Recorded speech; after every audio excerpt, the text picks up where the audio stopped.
Jack Mercer thought he was saving one lost little girl. He figured he was protecting her from a monster. He had no idea the real monster was the woman he'd buried 3 years ago. The barn door always complained when he opened it, a long, low groan like a dying man. It was the sound that started Jack's day, every day, in the hour before the sun got brave enough to climb the ridge. This was the hour for ghosts, for regrets, the time when a man's heart felt heaviest. And Jack's heart was heavy enough to sink a ship. He hadn't slept a full night since Bate passed. Sickness took her slow, whittling her down until she was just a whisper in the sheets. Now the cabin was just a wooden box full of silence. He'd sit by the cold hearth, tracing the patterns in the wood grain, waiting for the ache in his chest to give him permission to move. It never did. He crossed the yard, his boots cracking the frozen mud like tiny gunshots. He shoved the big barn door, and the groan echoed in the still air. He stepped inside, the familiar smell of hay and animals, wrapping around him like an old coat. And then he froze. Something was wrong. Over in the far corner, tucked between the hay bales and the rusted-out plow, was a lump, a bundle of something that didn't belong. His first thought was a stray dog, maybe a coyote looking for warmth before its last breath. He took a step closer. The shape became clearer. Not an animal. It was a child. A little girl, no older than 7, curled up like a fern. Her arms were wrapped around her legs, her face hidden in her skirt. Blonde hair, tangled with bits of straw, shone faintly in the sliver of light from the door. Jack's breath hitched. His heart started kicking against his ribs, a frantic, trapped thing. Who was she? How did she get here? The nearest town was a half-day's ride and no wagons had passed. This wasn't just a lost kid. This was a secret someone had tried to throw away. He crouched down, moving slow, his old knees protesting. He didn't want to scare her, but her eyes snapped open anyway. They were blue. Not sky blue, but the deep, terrified blue of a frozen lake. She didn't scream. She didn't even flinch. She just stared up at him, this big, weathered man looming over her. And her expression was one of pure, awful recognition. Like she'd been caught. Like she'd been expecting it all along. "You lost?" Jack's voice was a rough, dusty thing from disuse. She blinked once. Her lips barely moved. "No, sir." It wasn't what she said. It was how. Her voice was too old for her face, weighed down by a truth she couldn't carry. "Got a name?" he asked, the straw crackling under his knees. She hesitated, her eyes darting to the shadows in the rafters. "Junie! Junie, what?" Silence. She just stared at her own worn-out boots. He looked her over, checking for a fever, a broken bone, anything that would make sense of this. But there was nothing. She was dirty and thin, her clothes little more than rags, but she wasn't hurt, and that was somehow even scarier. "You alone?" A tiny, almost invisible nod. Jack pushed himself to his feet, rubbing his jaw. Every instinct screamed at him. This was trouble, the kind of trouble that follows a man. But he couldn't just leave her. Bate wouldn't have. He thought of his wife's ghost, always watching from the corner of his eye. What would she say? So he did the only thing he could. "Come on," he said, nodding toward the house. "Got eggs. Got a fire." She didn't move. He turned back and held out his hand, big and calloused. She stared at it not like it was a snake, but like it was a promise he couldn't possibly keep. Then slowly, painfully, she got to her feet and followed him into the gray light of dawn, limping just a little. As she stepped into the cabin, she stopped dead at the doorway. Her eyes weren't on the warm fire Jack was building. They were locked on the mantel, on a small frame photograph of his wife, of Bate. Junie's face went white as bone. A single choked sound escaped her lips. It was a name. "Bate," she whispered. And in that moment, Jack Mercer's quiet, lonely world shattered into a million pieces. He had no idea why this strange little girl would know his dead wife's name. He just stood there, the kindling falling from his hands, staring at her. Junie didn't seem to notice his shock. She was in a trance, her gaze fixed on the photograph. Bate, smiling, sunlight in her hair, frozen in a time before the sickness. You knew her?" Jack finally managed to ask. Junie shook her head, a quick jerky motion. No, not really. She pointed a trembling finger at the photo. She's the one. The lady with the birds. The lady with the birds? It made no sense. Bate had loved gardening, sure. She'd loved the wildflowers that grew by the creek. But birds? She'd never been one for birds. Sit, Jack said, his voice harder than he intended. He motioned to the table. She obeyed, sliding onto the chair like a little ghost, her hands clutching something in her pocket. Jack worked on autopilot, cracking eggs into a hot skillet, the sizzle filling the suffocating silence. He put a plate in front of her, piled high with food. She stared at it, her stomach clearly growling, but didn't touch it. It ain't poisoned, he grumbled.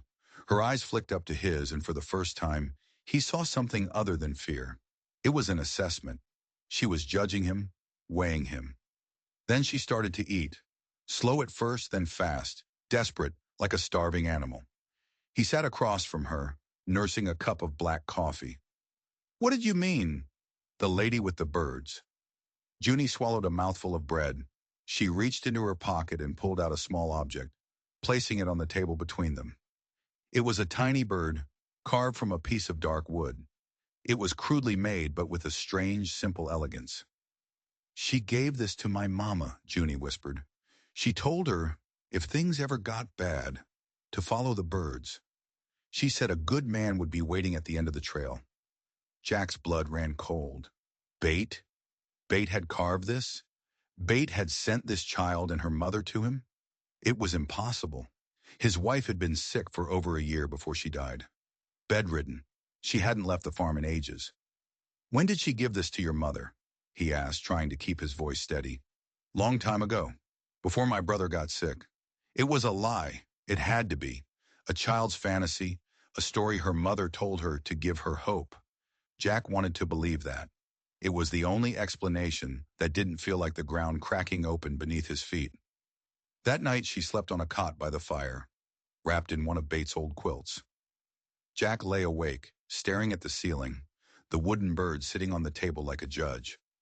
Around midnight, a sound pulled him from his thoughts. A whimper. He crossed the room and knelt beside her. Her eyes were closed, but she was dreaming, trapped in a nightmare. Don't take him, she mumbled, her small hands clutching the quilt. Please. It was a deal. Just a deal. Who, Junie? He whispered. A deal with who? She thrashed, turning her face to the wall. The man in black, she cried out, her voice sharp with terror. He's coming for the debt. The next morning, Jack knew he couldn't just sit there. He saddled his horse and rode into town, the wooden bird heavy in his pocket. He asked around at the general store, the saloon, the blacksmiths. Had anyone seen a little blonde girl? Any strangers passing through? Any talk of a woman giving out carved birds? He got nothing but blank stares and shrugged shoulders. Finally, he went to see Sheriff Kane, an old man whose face was a roadmap of hard winters. Jack told him the story, the girl in the barn, the strange whispers about a deal, the wooden bird. Sheriff Kane listened, chewing on an unlit cigar. When Jack was done, he sighed. Sounds like she's running from something fierce, Jack, the sheriff said. But there's no record of a missing girl, no family looking for her. It's like she just fell out of the sky. He leaned forward. You gotta be careful. World's full of folks who make deals they can't pay for. And the people who come to collect, they ain't the merciful kind. As Jack rode home, a sense of dread settled over him.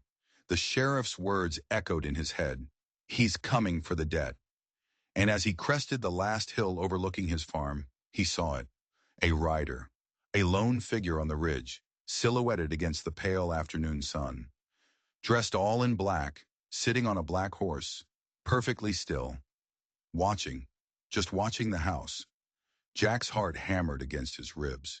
He spurred his horse, galloping down the hill. He saw Junie outside, tossing corn to the chickens. She looked up at the sound of his approach and gave him the smallest, most fragile smile he'd ever seen. Then she saw him. Her eyes followed Jack's gaze to the ridge, and her smile vanished.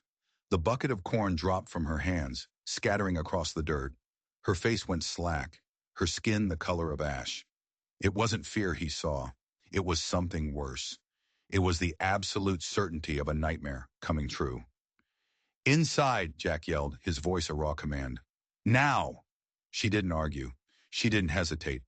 She turned and ran for the cabin as if the devil himself was on her heels. Jack kept his eyes locked on the rider, who watched them for a long moment before turning his horse and melting back over the ridge, disappearing as silently as he'd arrived. That night, the cabin felt like a tomb. Jack bolted the door, shuttered the windows. The wind howled outside, clawing at the walls. Junie was silent, huddled by the fire, her eyes wide and dark. As Jack turned from the door, she whispered it, so quiet he almost missed it. He found me. Jack spun around. Who, Junie? Who is that man? But she just shook her head, pulling Bates' quilt tighter around her shoulders. She wouldn't say another word. She was pretending to be asleep, but he could see the slight tremble in her body. Jack sat on his cot, the rifle across his lap, and stared at the dying embers. He didn't sleep. He couldn't. The man on the ridge wasn't just a stranger. He was the reason she was hiding in his barn, the reason she whispered about debts and deals in her sleep. He was the monster she was running from, and Jack had a terrible sinking feeling that the monster had just followed her right to his door. He also knew, with a certainty that chilled him to the bone, that the man wasn't just here for the girl. He was here for whatever secrets she carried, secrets that somehow, impossibly, led back to Bate. The morning came, but the darkness didn't leave. The air was heavy, still, like the world was holding its breath. Before the sun was up, Jack was outside, his rifle in hand, scanning the ridge. Nothing. Not a bird, not a rabbit, not a man in black. It was as if he'd been a ghost, a figment of their shared fear. But Jack knew better. He came back inside to find Junie already awake, sitting at the table, hugging her knees to her chest. She was staring at the wooden bird he'd left there. Junie, he said, his voice low and steady, I can't help you if you don't talk to me. Who is he? She looked at him, her blue eyes deep and old. He saw a flicker of something, a willingness to speak. But then it was gone, a door slamming shut. She shook her head, burying her face in her knees. I can't let anyone hurt you, Jack pressed, kneeling in front of her. But I'm fighting in the dark here. Silence. It was like trying to get a confession from a stone. He sighed, a long, frustrated breath. All right, let's get some work done. Keep our hands busy. They spent the morning mending a fence. She handed him nails, held the rails steady. She was a quiet shadow at his side, never straying more than a few feet away. But her eyes were constantly scanning the horizon, watching the empty ridge. Around noon, a hawk screeched overhead. Junie jumped so hard she dropped the hammer with a clang. That was it. Jack had had enough. He sent her inside and went to the barn. He had to know what he was up against. He saddled his horse and rode toward the ridge, his gut twisting into a cold knot. The ride was unnervingly quiet. There were no tracks. None. It was impossible. The ground was soft from the melting frost. A man on a horse should have left a trail a mile wide. But there was nothing. This man, whoever he was, moved like smoke. When Jack reached the top of the ridge, the place where the rider had been, he looked back at his farm, and a spike of ice shot through his veins. From here, he had a perfect, unobstructed view of his entire property. The cabin, the barn, the yard where Junie had been feeding the chickens. The man hadn't just been watching. He'd been studying them. He'd been making a point. I can see you. I can get to you whenever I want. That night, something shifted. Junie helped set the table, her movements precise, practiced. After supper, she sat by the fire, holding the doll she'd found on the mantel, one of Bates' old keepsakes. Jack pretended to read the paper, but he was watching her, waiting. Finally, she spoke, her voice barely a whisper above the crackling flames. He's not my PA. Jack didn't look up, afraid he'd spook her into silence again. That right? She nodded, her tiny fingers tightening on the doll. He says I belong to him, says my mama made a promise. Now Jack turned, his eyes locking with hers. What kind of promise? Her breath hitched. A deal, she whispered. For medicine. My brother. He was sick, real sick. The man gave Mama a bottle, but she had no money. So she promised him me. Jack's stomach churned. It was the lowest kind of evil, a vulture preying on a desperate mother. He came after she died, Junie continued, her voice hollow. Said it was time to collect. Said I was his now. But I ran. I waited till he was asleep, and I ran as fast as I could. Jack got up and knelt beside her, his rough hand gently covering hers. How long you been running, Junie? She looked up at him, her eyes swimming with tears she refused to let fall. 3 days, maybe 4. I followed the woods, slept in the cold. Then, I found your barn. He couldn't find the words. What do you say to that? So he just said the only thing that mattered. You ain't his, Junie, and you never will be. I swear it. For the first time since she'd arrived, she let the tears come, silent streams carving paths through the dirt on her cheeks. And Jack felt something he hadn't felt in years. Not just pity, a fierce, burning rage, a purpose. The next few days were a strange kind of peace, a calm before a storm he knew was coming. He taught her how to set a trap, how to read the weather in the clouds. She started to ask questions. She even laughed once, a small, bright sound that felt like a miracle in the quiet cabin. He kept the rifle loaded and ready, always. Then on the 5th morning, the message came. It wasn't a letter. It wasn't a threat shouted from the ridge. It was nailed to his barn door. A single, perfect black feather, stuck to the wood with a rusty nail. No note, no signature. It didn't need one. It was a promise of death. Junie saw his face when he came inside, the feather clutched in his fist. She knew. I have to leave, she said, her voice small but firm. He won't stop. He'll hurt you because of me. Jack's temper snapped. He spun on her, his voice a low growl. You're not leaving. Not now. Not ever. You hear me? Her eyes filled with tears. But he'll try. Jack cut her off, his voice raw. But I buried my wife on this land, Junie. I buried my heart in that ground. I've got nothing left in this world to lose. He took a deep breath, looking down at this tiny, brave girl. Except you. That night, he pulled a heavy, dust-covered trunk from the cellar. He opened it, the hinges groaning in protest. Inside, nestled in oilcloth, was Bates' old revolver, polished, oiled, and fully loaded. He checked every window, every lock. He paced the floor of the cabin like a caged wolf. He was waiting for the devil to come knocking. But the devil was smarter than that. The next day passed, and the next. The silence stretched, becoming more terrifying than any threat. Jack almost let himself believe the man had given up, that his show of defiance had been enough. He was wrong, so terribly wrong. On the 3rd day, the fire started, a column of thick, black smoke boiling up from the north pasture. Fast, too fast. It wasn't natural. Jack grabbed his rifle and bolted out the door, Junie right behind him. Stay here, he yelled, but he knew she wouldn't. He reached the pasture just as the flames licked the edge of his fence line, the fire moving with a hungry, unnatural speed. He beat at it with a shovel, stomped on the embers, his lungs burning, his eyes streaming. He fought like a madman until the fire was a black smoldering scar on his land. Exhausted, covered in soot, he turned back to the cabin, and his world ended. The front door was wide open. Junie's doll, the one that had belonged to Bate, lay on the porch steps, one of its button eyes melted from the heat. She was gone. He screamed her name, a raw, broken sound that the wind snatched away. He ran to the barn, the well, the shed. Nothing. Then he saw them, leading away from the house toward the west, toward the creek. 2 sets of footprints in the soft earth, one small stumbling set, and beside them, the deep, confident prints of a man wearing heavy boots. The man in black hadn't given up. He just created a distraction. A roaring inferno of pure, white-hot fury erupted in Jack's chest. He didn't think. He didn't plan. He ran to his horse, vaulting into the saddle. He grabbed the revolver from his belt, the cold steel a comfort in his hand. Whoever this man was, whatever debt he thought he was owed, it was about to be paid in full. He wasn't riding like a rancher checking his fence line. He wasn't riding like a man chasing a thief. He was riding like a father, And he was going to war.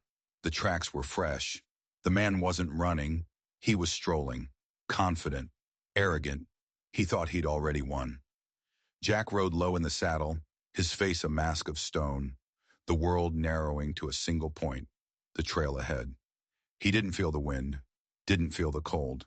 There was only the fire in his gut and the rhythmic thunder of his horse's hooves, a drumbeat calling for blood.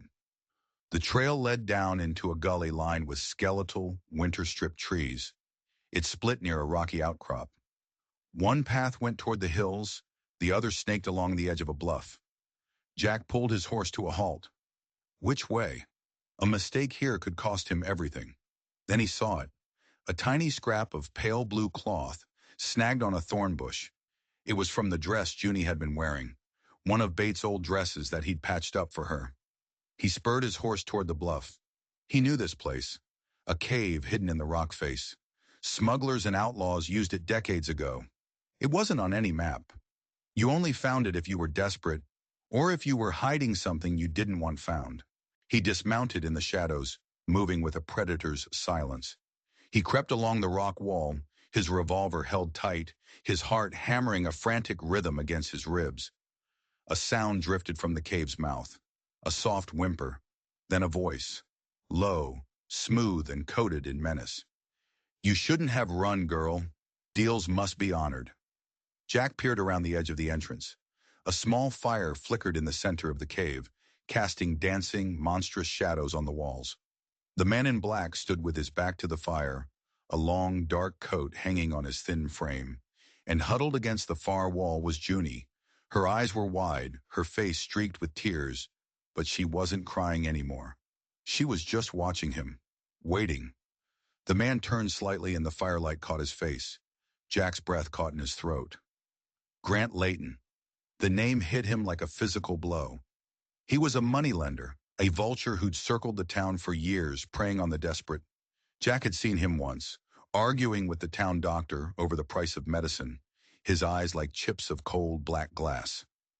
Your mama made a deal, Layton was saying, his voice a low hiss. I kept my end. The boy lived, didn't he? Junie shook her head, her voice a tiny broken thing. He died, 2 days later. Layton shrugged. Unfortunate, but a deal is a deal. That was it. That was the last straw. Jack stepped out of the shadows, the revolver leveled, the hammer cocked back with a sound that echoed like a death sentence in the small cave. Step away from her. Layton turned, his eyes narrowing. He didn't look surprised. He looked amused. Well, the farmer plays the hero.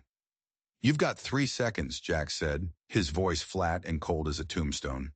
Layton smirked. Or what? You'll shoot me? In front of the child? I don't think you have it in you, Mercer. I'm the kind of man, Jack said, taking a slow step forward, that buries rabid dogs. For a heartbeat, no one moved. Then Layton lunged. Not at Jack, at Junie. The revolver barked, the sound deafening in the enclosed space. Layton screamed, a high, thin sound, and staggered back, clutching his shoulder. A dark stain spread across his black coat. Jack stepped forward, his boot falls heavy and deliberate. You move again, he said, his voice a low growl. I aim for the heart. Layton sank to his knees, his face twisted in a snarl of pain and rage.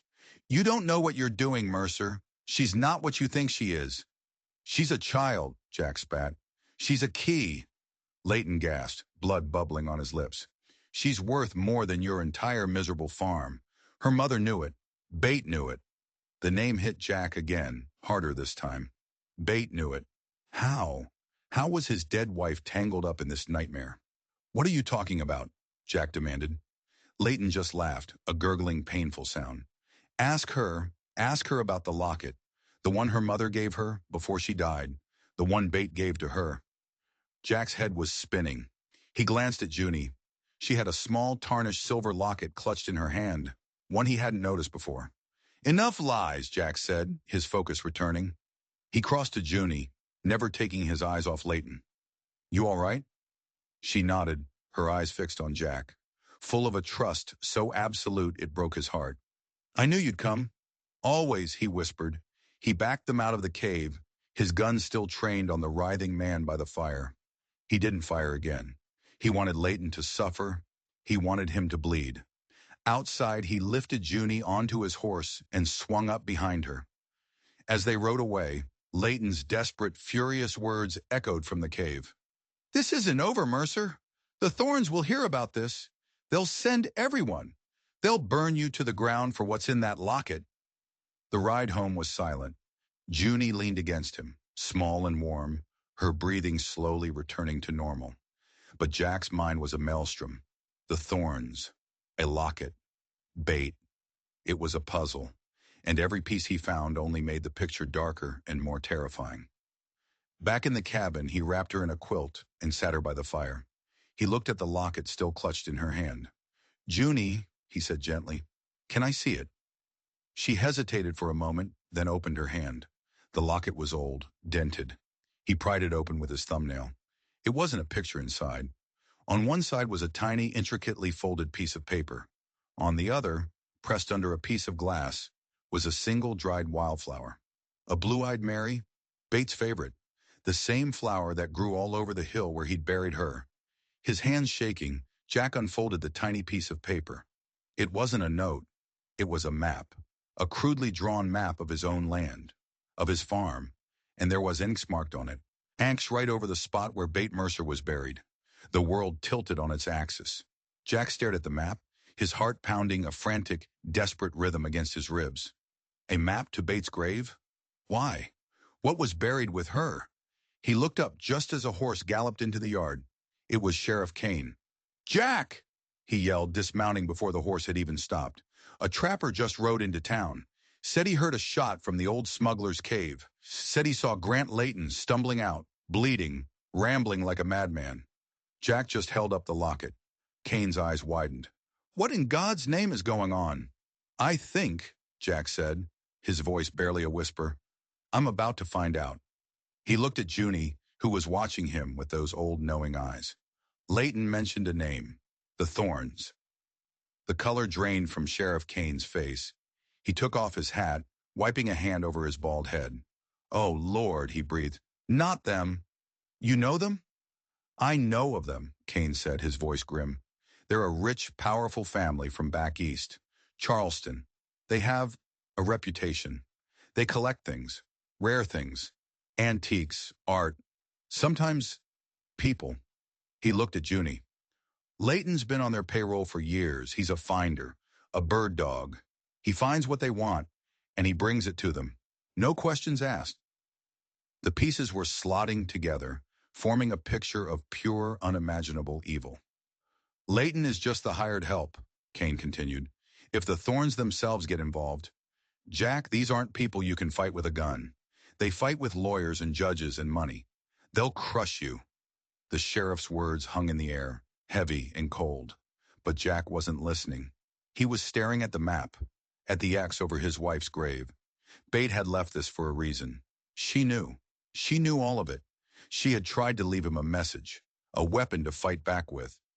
But what could possibly be buried with her that could stop a family as powerful as the Thorns? Just then, a new sound cut through the tension. Another rider. Coming fast. Jack and the sheriff drew their weapons, moving to the doorway. A lone man on a lathered horse skidded to a stop in the yard. It was the telegraph operator from town, his face pale with panic. "Sheriff," he gasped, holding out a piece of paper. "This just came through. From Charleston. It's for you. It's from them." Kane took the telegram, his hand trembling slightly as he read it. His face went gray. Without a word, he handed it to Jack. The message was short, brutal, a display of absolute power. It read, "We are aware of the situation. The girl is our property. So is the key she carries. A Mr. Ashland will arrive in 3 days to collect. Do not interfere. This is your only warning." 3 days. Jack looked from the telegram to the map, then to Junie. They weren't just coming for her. They were coming for the key.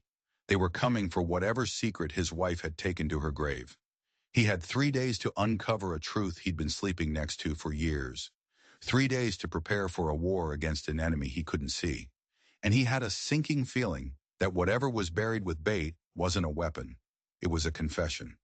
The knock on the door came at dawn on the third day. Not the sound of a fist, but the sharp, impatient rap of a walking stick. It was the sound of authority, the sound of money. Jack opened the door. A tall, painfully thin man in a tailored city suit stood on his porch. His face was all sharp angles and condescension. Behind him stood two other men, broad-shouldered and silent, their gray coats doing a poor job of hiding the pistols on their hips. "Jack Mercer?" the man asked, his voice as smooth and cold as a riverstone. Jack didn't answer. He just stared. "My name is Corbin Ashland," the man continued, offering a smile that didn't reach his eyes. "I am a legal representative for Mr. and Mrs. Thorne of Charleston." He held up a leather-bound folder. "We have a legal court-ordered claim on the child currently in your custody, a Juniper Grace Langley." He said her full name like he was staking a claim on a piece of livestock. "She's not property," Jack said, his voice a low rumble. Ashland's fake smile tightened. "According to this adoption decree, signed and certified by a circuit judge, she is. The Thornes have been searching for her since a tragic fire took the life of her brother. They are her legal guardians." Jack's jaw clenched so hard he felt a muscle pop. If they're so worried about her, why aren't they here themselves? A flicker of annoyance in Ashland's eyes. "The Thornes are very busy people. They hired me to retrieve their ward." Jack stepped forward, blocking the doorway, his sheer size a stark contrast to Ashland's delicate frame. "You can take your papers and your hired guns and you can ride right back to wherever you came from." "You are not taking her." Ashland's smile vanished completely. "That is interference with a federal order, Mr. Mercer. That is a crime." "It's called protection," Jack shot back. "And you're not setting one polished boot inside my house." He slammed the door in Ashland's face. He turned to find Junie standing right behind him, her little doll clutched in her hands. She had heard every word. "Do they really have papers?" she whispered. Jack knelt in front of her. "They have papers, Junie, but we have the truth. And we have this." He tapped the locket, which now hung around her neck. "And I don't think they want us to find out what it means." Later that day, Sheriff Kane rode out, his face grim. "It's true, Jack. The papers are real. Legal as can be. The Thornes have connections everywhere. They bought a judge. They bought the law." He sighed, the sound heavy with defeat. "They've scheduled a custody hearing in town tomorrow. The judge is already on his way. They're bringing witnesses." "They're going to put on a show," Jack said, his mind racing. "Make it all look legal and proper while they steal a child in broad daylight." "There's nothing I can do," Kane said, looking ashamed. "My hands are tied." Jack stood up. "Mine aren't." That night, after Junie was asleep, Jack took a shovel and a lantern and walked up the hill to Bates' grave. The wind was cold, whispering through the tall grass, like it was trying to tell him secrets. He stood over the simple wooden cross for a long time. "What did you do, Bate?" he whispered to the cold earth. "What did you get yourself into?" Then he started to dig. The work was hard, his breath pluming in the cold air. Every scoop of dirt felt like a betrayal, but he had to know. Hours later, the shovel hit something hard, not the coffin, something above it. He knelt down, clearing the dirt with his hands. It was a small tin box, rusted at the hinges. His heart pounding, he pried it open. Inside, nestled on a bed of dried flowers, was a leather-bound journal, and beneath it, a stack of small rectangular cards. Photographs. He held the first one up to the lantern light. It was a picture of a little girl, no older than Junie, with a small star-shaped birthmark on her wrist. On the back, a name was written. Eliza. Gone. He picked up the next one. A boy with the same birthmark, Samuel. Gone. One after another, he went through them. 10 photographs, 10 children, 10 names, all with the same birthmark, all marked gone. Then he opened the journal. The handwriting was Bates, elegant, familiar, but the words were a nightmare. "They call themselves the Meridian Society," the first entry read. "They believe they are shepherds, guiding a special bloodline. They search for the children of the star, those born with the mark. They believe these children have a power, a purity that can be Harvested. Jack felt sick. He read on, his blood turning to ice. Bate hadn't been a simple farmer's wife. She was born into this. Her family were founding members of the society. When she was young, her job was to be a spotter. She was a doctor's assistant, a position that gave her access to families, to newborns. She was the one who identified the children. The Thorns were collectors. Leighton was a retriever. It was an organization, a network of evil, hiding behind wealth and power. But the journal took a turn. I met a man, she wrote, a simple man, a good man. He knows nothing of this life. When I am with him, the world feels clean. I cannot do this anymore. I cannot be a part of this. The guilt is eating me alive. She had tried to get out. She had fallen in love with him, with the simple, honest life he offered. The society wouldn't allow it. Her illness hadn't been an illness at all. It was a slow, methodical poisoning, a punishment for her betrayal. In her final weeks, knowing she was dying, she did the only thing she could. She compiled this evidence. The photographs, the names, the locations. She created a key to destroying the entire network. She hid it, hoping one day someone would find it. She had given the locket with the map to Junie's mother, another woman trying to escape the society's grasp, as a last desperate act of redemption. Jack closed the journal, his hands shaking with a mixture of grief and pure, unadulterated rage. His wife, the woman he loved, had lived a lie. But in the end, she had tried to do the right thing. She had died trying to save these children. He had buried a victim, not a monster. He looked down at the last item in the box. It was a single folded piece of paper, a birth certificate. He unfolded it, and the last bit of air left his lungs. The name on the certificate was Bates, but the date of birth was only 8 years ago, and under the field for distinguishing marks, it read, small star-shaped birthmark on left wrist. It wasn't Bates' birth certificate, it was her daughter's. A daughter Jack never knew she had. A daughter she had given up to the society years before she'd ever met him. A daughter who would now be the same age as Junie. Suddenly, it all made a horrifying kind of sense. The Thorns didn't want Junie. They didn't care about a random child. Junie wasn't a random child. Jack raced back to the cabin. He burst inside, holding the certificate. Junie sat up, startled. Junie, he said, his voice trembling. Your wrist. Let me see your left wrist. Confused, she held out her arm. Jack pushed up the sleeve of her dress, and there it was, faint but unmistakable, a small star-shaped birthmark. They're not after you because your mother made a deal, Jack breathed, the terrible truth crashing down on him. They're after you because of who you are. The name on this certificate, it's not yours. It's the name of another girl, the girl they think you are. Bate hadn't just left him a weapon. She had left him a decoy. Junie's mother had used the identity of Bates' lost daughter, a child deep within the society, as a shield for her own child. It was a desperate, brilliant plan, and it was about to get them all killed. The town hall was packed. It felt less like a courtroom and more like a public execution. The Thorns were there. Mr. Thorne, thin and predatory, leaning on a silver-headed cane, and his wife, Delilah Thorne, draped in black lace, her eyes fixed on Junie, with a hungry, possessive glare. Ashlyn presented the papers to the judge, a pompous, red-faced man who clearly already knew which way he was supposed to rule.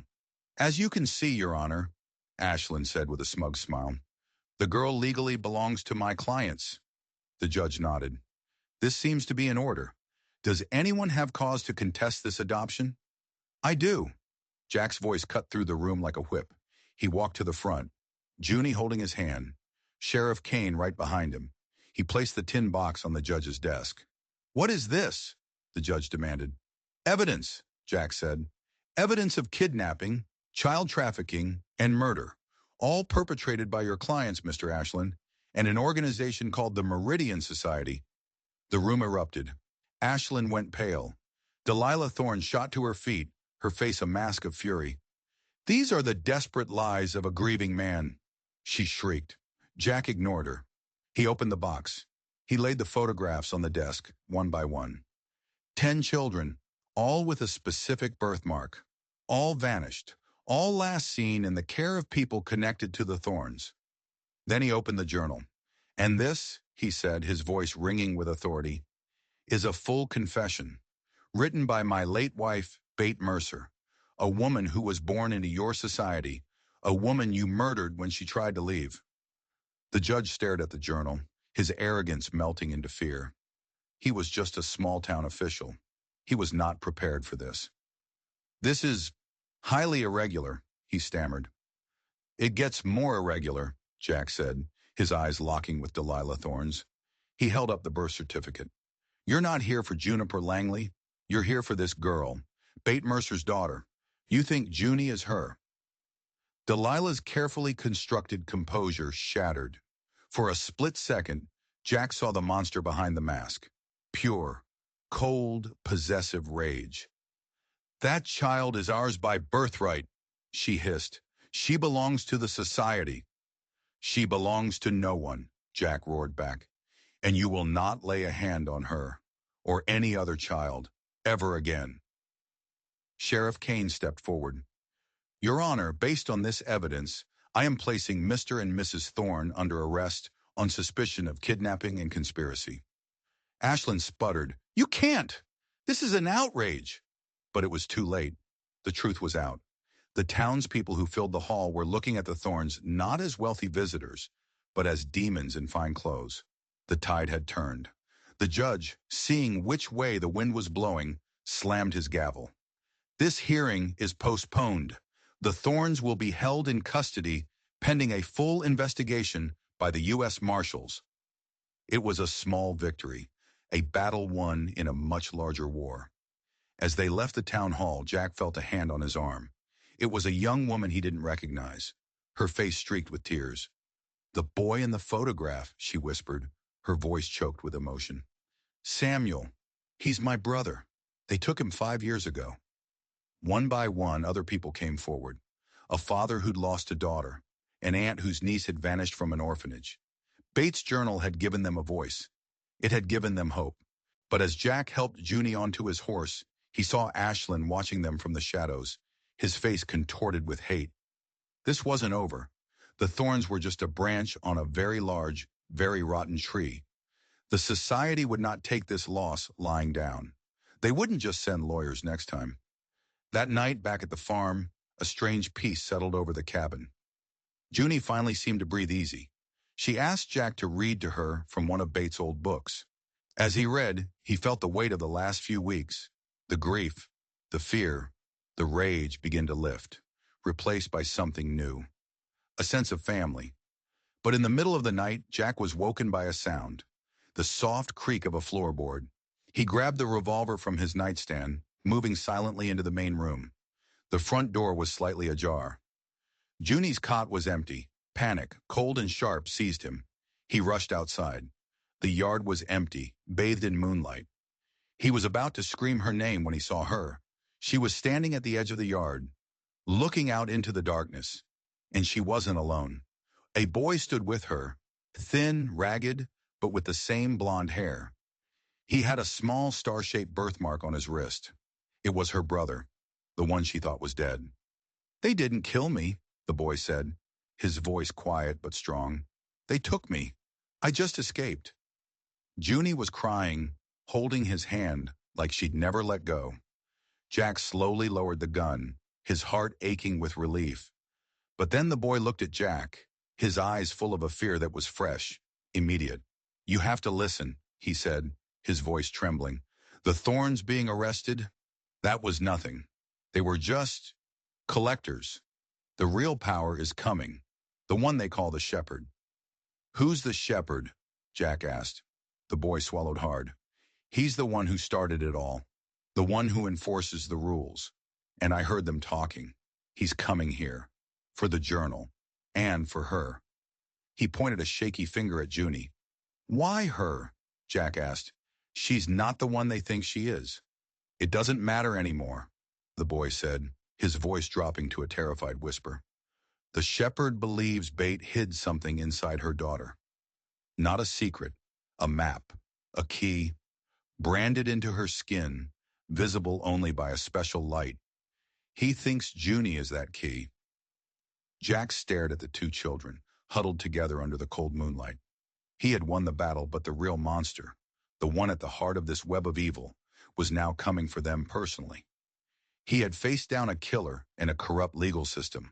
But how in the world could he fight a ghost? How could he protect these children from a man who believed they were nothing more than a treasure map, written in flesh and blood? The night air grew colder, and for the first time, Jack Mercer felt a sliver of true, hopeless fear. The war was just beginning. If you were moved by Jack and Junie's story, and you want to see justice served, hit that subscribe button and ring the notification bell. You won't want to miss what happens when the shepherd finally arrives.